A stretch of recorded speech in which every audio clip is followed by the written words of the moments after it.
മാവേലി നാടുവാണിടും കാലം മനുഷ്യരെല്ലാരും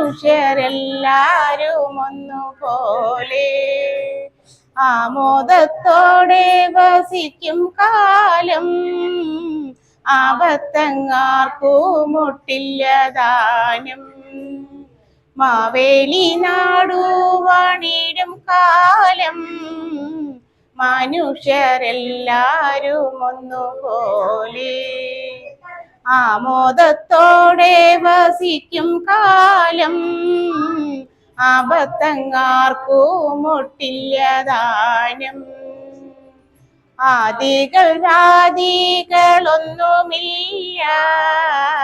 ബാലമരണങ്ങൾ കേൾക്കാനില്ല ദുഷ്ടരെ കൺകൊണ്ട് കാൺമാനില്ല നല്ലവരല്ല പാരിൽ മാവേലി നാടുവാണിടും കാലം മനുഷ്യരെല്ലാരും ഒന്നുപോലെ ആമോദത്തോടെ വസിക്കും കാലം ആപത്തങ്ങാർക്കും മുട്ടില്ലതാനും.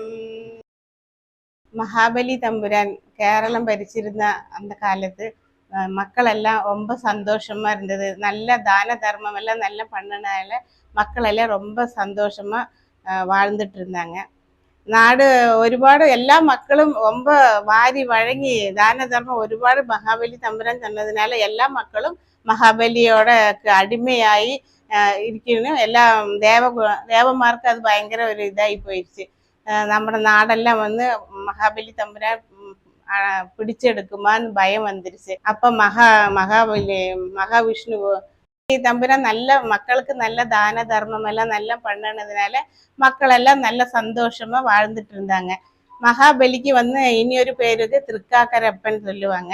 அந்த பகவான் வந்து எல்லா ஜனங்களுக்கெல்லாம் நல்ல தான தர்மம் நல்லா கொடுக்கறதுனால எல்லா மக்களும் மகாபலியோட அடிமையாகி இருக்கணும்னு அவங்க நினைக்கும். அப்போ அவங்க ஒரு அசுத்தமா ஒரு யாகம் நடத்தினா அவங்க எல்லா பலவும் அவங்களுக்கு கிடைக்கும். அந்த யாகம் முடிஞ்ச பின்ன எல்லாரும் அவங்களுக்கு அடிமையாயிரும் சொல்லி அந்த யாகம் நடத்துறதுக்கு முன்னாடி மகாவிஷ்ணு விட்ட போய் தேவமார்க்கு தேவலோகம் எல்லாம் வந்துட்டு மகாபலி பிடிச்செடுத்த பயம் வந்துருச்சு. அப்போ மகாவிஷ்ணு கிட்ட போய் தன்னை சங்கடம் எல்லாம் சொல்லுவாங்க. அப்போ மகாவிஷ்ணு சரி இதுக்கு ஏதாச்சும் ஒரு பரிகாரம் நம்ம பண்ணணும்னு சொல்லி மகாவிஷ்ணு வந்து வாமன அவதாரம் எடுத்து பூமியிலேக்கு വരുന്നു. അശ്വത്ഥയാമം നടത്തിക്കൊണ്ടിരിക്കുന്ന മഹാബലിയിട്ട് പോയി എനിക്ക് 3 അടി മണ്ണ് കേൾക്കறாங்க. വാമന രൂപത്തിൽ വന്ന് சரி சின்ன குழந்தை தானே சொல்லி 3 அடி மண்ணு தானே கேட்கறேன்னு சொல்லி தன் பிரஜைகள் கிட்ட அளந்து கொடுக்க சொல்லுவாங்க. ஆனா மகாவிஷ்ணு இல்ல உங்க காலடியில எனக்கு மண்ணு அளந்து கொடுக்கணும்னு சொல்லி ஒரு அடியில பூமியும் 2வது அடியில ஆகாயம் 3வது அடி வைக்கிறதுக்கு இடம் இல்லாதாயப்போ மகாபலி ஏன்னா எதுவும் கொடுத்துதான் பழக்கம் இல்லைன்னு சொல்லாத மன்னன் சரி தன்னோட சிரசு குமிஞ்சு காட்டி அளக்க சொல்றாங்க. அந்த சிரசில வாமனை வைக்கும்போது வாமன அவரை விஸ்வரூபம் எடுக்கிறாங்க. பூமியிலேக்கு போகிறதுக்கு முன்னாடி மகாபலி தன்னை ஒரு வரம் கேட்குறாங்க. എനിക്ക് வந்து വർഷത്തിൽ ആവണി മാസത്തിൽ തിരുവോണ നക്ഷത്രനാൾ എൻ്റെ മക്കളെ കാണാൻ എനിക്കൊരു അനുവാദം വേണം. അപ്പോൾ മഹാവിഷ്ണു ശരി ஆவணி மாசத்திலே திருவோண நட்சத்திர நாள் தன் மக்களை பார்க்கறதுக்குள்ள ஒரு அவசரம் கொடுக்குறாங்க. ஒரு மகாபலி பூமியில் வந்து தன் மக்களை பார்க்கறதுக்குள்ள சந்தோஷம் அந்த திருவோண நட்சத்திர நாள்னு மக்கள் எல்லாம் തൻ്റെ വീട് മുന്നിൽ പല വണ്ണ പൂക്കൾ ഒരുക്കി പല കായ്കറികൾ കൊണ്ട് സദ്യ ഒരുക്കി തൻ്റെ മന്നനെ വരവേൽക്കുന്ന ഒരു നാളായാണ് கேரளா மக்கள் ஓணம் கொண்டாடுறாங்க. ஓணம்னா ஃபர்ஸ்ட் நினைப்புக்கு வர்றது பார்த்தீங்கன்னா பூ, அப்புறம் 2வது பாயசம் இருந்துட்டு. நாங்கள் பார்த்தீங்கன்னா கேரளாவில் ஓணம் கொண்டாடுறதே இல்லை. நாங்கள் இங்கே செட்டில்டாகி கிட்டத்தட்ட 50-60 வருஷம் ஆச்சு இருந்துட்டு. நாங்கள் எங்கள் ஊருக்கு போனதே இல்லை. எங்கள் மலையாளி ஃப்ரெண்ட்ஸும் இங்கே தமிழ் ஃப்ரெண்ட்ஸோட தான் இங்கே ஓணம் செலிப்ரேட் பண்ணுறோம் இருந்துட்டு. அதனால் பார்த்தீங்கன்னா இங்கே எங்கள் தமிழ் ஃப்ரெண்ட்ஸுக்கு எல்லாருக்குமே பாயசம் ரொம்ப பிடிக்கும். அதனால் எனக்கு ஓணம்னாவே என் ஃப்ரெண்ட்ஸு சொல்கிற பாயசம் 4 வகை பாயசம் தான் நினப்புக்கு வரும் இருந்துட்டு.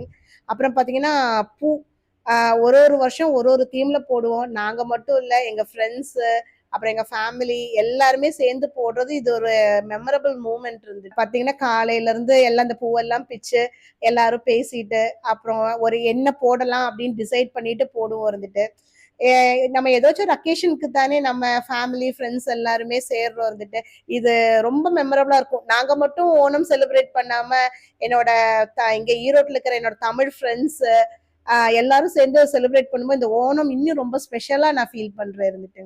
ஓணம் பாத்தீங்கன்னா ஓணம் அப்படின்னு நினைப்பு வந்தாவே பாத்தீங்கன்னா செலிப்ரேஷன் மோட் இருந்துட்டுங்க. பாத்தீங்கன்னா எல்லா ஃபேமிலி மெம்பர்ஸும் சேர்ந்துருவோம். மெயினா பாத்தீங்கன்னா என்னோட ஃப்ரெண்ட்ஸ் இருந்துட்டு என் ஃப்ரெண்ட்ஸுக்கு ஓணம்னா என்னன்னே தெரியாம இருந்ததுங்க. எப்ப நாங்க இங்க வந்து செட்டில்ட் ஆனோமோ பாத்தீங்கன்னா என் ஃப்ரெண்ட்ஸ் எல்லாம் வந்துருங்க. என்னோட இப்ப நல்லா என் ஃப்ரெண்ட்ஸுக்கு ஓணம்னா என்னன்னு தெரியும் இருந்துட்டுங்க. அப்ப பாத்தீங்கன்னா அவங்களுக்கு மெயின் என்னன்னு பாத்தீங்கன்னா எங்களோட ஓணம் சத்யா பாயசம் அப்புறம் ஓலன் தீயன் காளான் இதெல்லாம் ரொம்ப பிடிக்கும் இருந்துட்டு. ஸோ ஒரு சைடு பார்த்தா ஃபுட்டு செலிப்ரேஷன் மோட்ல வந்தாவே வந்து ஃபுட்டு அப்புறம் பாத்தீங்கன்னா இந்த செலிப்ரேஷன் டைம்ல வந்து எல்லாருமே வந்து ரொம்ப ஹாப்பியா இருப்போம் இருந்துட்டு. எல்லாருமே என்ன சொல்றது வந்துட்டு எந்த ஒரு இதுவும் இல்லாம நாங்க வந்து செலிப்ரேட் பண்ணுவோம் இருந்துட்டு. அந்த ஒரு மூமெண்ட் வந்து ரொம்ப மெமரபிள் இருந்துச்சு. இப்ப ஜெனரேஷன் ஓணம் என்னன்னே தெரியாது. எல்லாம் கடையில காசு கொடுக்குறாங்க, ஓண சദ്യன்னு சொல்லிட்டு அங்கேயிருந்து வாங்கி கொண்டு வர்றாங்க, அது சாப்பிட்றாங்க. ஆனா அப்படி இருக்கக்கூடாதுன்னு தான் நாங்களே எப்பவுமே நினைக்கிறோம். நாங்களே எங்களோட அந்த பாரம்பரியம் என்னைக்கும் நிலைக்கணும். நான் எந்த குழந்தைகளுக்கு சொல்லி கொடுப்பாங்க, அவங்க அவங்க குழந்தைகளுக்கு கொடுக்குறாங்க. எங்க பாரம்பரியம் இப்படி ஓணம் என்னன்னு அவங்களுக்கு எத்தனை தலைமுறை போனாலும் அவங்களுக்கு அந்த ஓணம் அந்த கேரளத்தில் இருக்கணும், சரி எல்லா இடத்துலையும் இருக்கணும். அந்த ஒரு கல்ச்சர் அவங்களுக்கு எப்பொழுதும் இருக்கணும். அது மாഞ്ഞു போகாத ஒரு இதாയി ഇരിക്കണം. ഓരോരുത്തർക്കും ഒന്നും தெரிய மாட்டேங்குது இப்போ. அதனால തലമുറയായിട്ട് ഇതെല്ലാം നല്ലപോലെ സെലിബ്രേറ്റ് ചെയ്യണമെന്ന് ഞാൻ എൻ്റെ മക്കൾക്കും അവരവരുടെ മക്കൾക്കും அப்படியே ഈ വരുന്ന തലമുറയും ഇതേമാതിരി എല്ലാ നല്ല പண்டிകകളെല്ലാം നല്ല കൊണ്ടാടി നല്ല മகிழ்ச்சியோടെ ഇരിക്കണമെന്ന് ഞാൻ ആശപ്പെടുறேன்.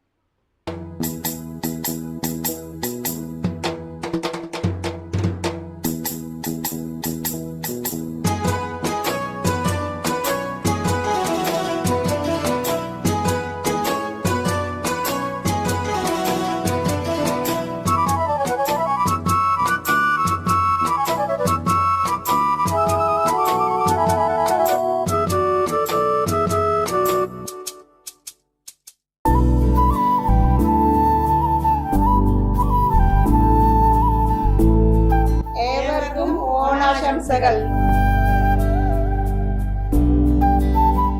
ஓணம் ஓணம் பார்த்தீங்கன்னா எங்க ஊர்ல நாங்க வந்து வீட்ல செலிப்ரேட் பண்ணுவோம் வந்துட்டு.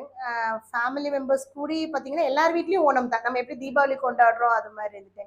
ஆனா பார்த்தீங்கன்னா நம்ம ஈரோட்ல நாங்க செலிப்ரேட் பண்ண ஆரம்பிச்சதுல இருந்து பார்த்தீங்கன்னா எங்க ஃபேமிலி மெம்பர்ஸோட என் ஃப்ரெண்ட்ஸ் இருந்துட்டு இங்க இருக்கிற நம்ம ஈரோடு ஃப்ரெண்ட்ஸ் என் கூட படிச்ச ஃப்ரெண்ட்ஸ் அம்மாவோட அப்பாவோட ஃப்ரெண்ட்ஸ் எல்லாருமே சேர்ந்து ஓணம் செலிப்ரேஷன் பண்றது ரொம்ப சந்தோஷமா இருக்குதுன்னுட்டு. அப்புறம் பாத்தீங்கன்னா எங்களோட ஜாஸ்தி ஓணமை பத்தி ஜாஸ்தி தெரியறது என்னோட ஃப்ரெண்ட்ஸுக்கு தான் இருந்துட்டு. பாத்தீங்கன்னா வருஷம் வருஷம் வருவாங்க. நான் அவங்க இப்போ நாங்க யோசிக்கிறதோட அவங்களே அவங்க ஒரு தீம் சொல்லுவாங்க. உங்க ஊர்ல இந்த மாதிரி இருக்காமே, என்ன வந்து தெய்யம் இருக்கு, அப்புறம் பாத்தீங்கன்னா கதகளி இருக்கு, அப்புறம் வந்து வல்லம் களி இருக்கு, இந்த மாதிரி நிறைய வந்து காம்படிஷன்ஸ் எல்லாம் இருக்கு, இந்த ஸ்பெசிஃபிக்கா தீம்ஸ் எல்லாம் இருக்காமே, அது மாதிரி நம்ம பூக்களம் போடலாமா அப்படின்னு சஜஷன் கொடுக்கறதே பாத்தீங்கன்னா நம்ம என்னோட ஃப்ரெண்ட்ஸ் தான் இருந்துட்டு. பாத்தீங்கன்னா என்னை வந்து காலேஜ்ல இருந்து படிக்கும் போதுல இருந்து ஃப்ரெண்ட்ஸ் வந்து வீட்டுக்கு வரும்போது இந்த ஓணம் அம்மா சொல்றது சத்யாவை பத்தி எல்லாம் தெரிஞ்சுக்கிட்டாங்க. இப்ப பாத்தீங்கன்னா ஃப்ரெண்ட்ஸ் எல்லாம் வீட்லயே வந்து செய்ய ஆரம்பிச்சுட்டாங்க, ஓணம் சத்யாஸ் எல்லாம் செய்ய ஆரம்பிச்சுட்டாங்க வீட்டுல இருந்துட்டு. ஸோ பாத்தீங்கன்னா ஓணம் செலிப்ரேஷன் வந்து எங்களுக்கு மட்டும் இல்ல, ஈரோட்டில் இருக்கிற என்னோட ஃப்ரெண்ட்ஸ் எங்க ஃபேமிலி மெம்பர்ஸ் அப்புறம் பாத்தீங்கன்னா அம்மாவோட அப்பாவோட ஃப்ரெண்ட்ஸ் எல்லாருக்குமே இது ஒரு பெரிய ஓணம் செலிப்ரேஷன் நினைக்கிறேன் இருந்துட்டு. நாங்க மட்டும் செலிப்ரேட் பண்ணாம எங்க ஈரோட்டில் இருக்கிற எல்லா ஃப்ரெண்ட்ஸும் வந்து செலிப்ரேட் பண்றது ரொம்ப ஹாப்பியாவும் நினைக்கிறேன் நான் இருந்துட்டு. ஓணம்னா ஓணம் சத்யா மெயின் இருந்துட்டு. ஓணம் சத்யால பாத்தீங்கன்னா வந்து வெரைட்டிஸ் ரொம்ப ஜாஸ்தி. பாத்தீங்கன்னா அதோட ஃப்ளேவர்ஸே வித்தியாசமா இருக்கும் இருந்துட்டு. தேங்காய் எண்ணெயில தான் சமைப்பாங்க இருந்துட்டு. அப்புறம் பாத்தீங்கன்னா தேங்காய் பால் தேங்காய் எண்ணெய் இதுதான் ஜாஸ்தி யூஸ் பண்ணுவாங்க இந்த ஓணம் சத்யால. பாத்தீங்கன்னா இப்போ எங்க வீட்டில் இன்னைக்கு பாத்தீங்கன்னா 21 வெரைட்டிஸ் செஞ்சிருக்காங்க. கொஞ்சம் வெரைட்டிஸோட பேர் சொல்கிறேன் இருந்துட்டுங்க. அவியல், தீயல், ஓலன், காளன், அப்புறம் இஞ்சி புளி, நாரங்கா, பப்படம், பின்ன 4 டைப் ஆஃப் பாயசம் இருந்துட்டு, பருப்பு பாயசம், பாலடை பாயசம். பாலடை பாயசம் ரொம்ப மெயின், என் ஃப்ரெண்ட்ஸ்க்கு ரொம்ப பிடிக்கும் பாலடை பாயசம். அப்புறம் கோதுமை பாயசம், அப்புறம் பழப்பாயசம். இது ரொம்ப ஃபெமிலியரும் கூட இருந்துட்டுங்க எங்கள் ஊர் சைடில். பார்த்தீங்கன்னா இந்த ஓணம் சத்யாவுக்கு இந்த பாயசம் இல்லாமல் ஃபுல்ஃபில் ஆகாதுன்னு வைங்களேன் இருந்துட்டு. ரொம்ப ஸ்பெஷலாக இருக்கும், தேங்காய் பாலில் பண்ணுறோம் இருந்துட்டு. அப்போது எங்கள் ஓணம் சத்யா கொஞ்சம் ஸ்பெஷல் எங்களுக்கு, எங்கள் ஃப்ரெண்ட்ஸுக்கும் ரொம்ப ஸ்பெஷல் அது. ஈரோட்டில் ஓணம் கொண்டாடுற எல்லா மலையாளிஸ்க்கும், ரெயின்போ டிவி வியூவர்ஸ்க்கும் எல்லாருக்கும் ஓண ஆசம்சைகள்.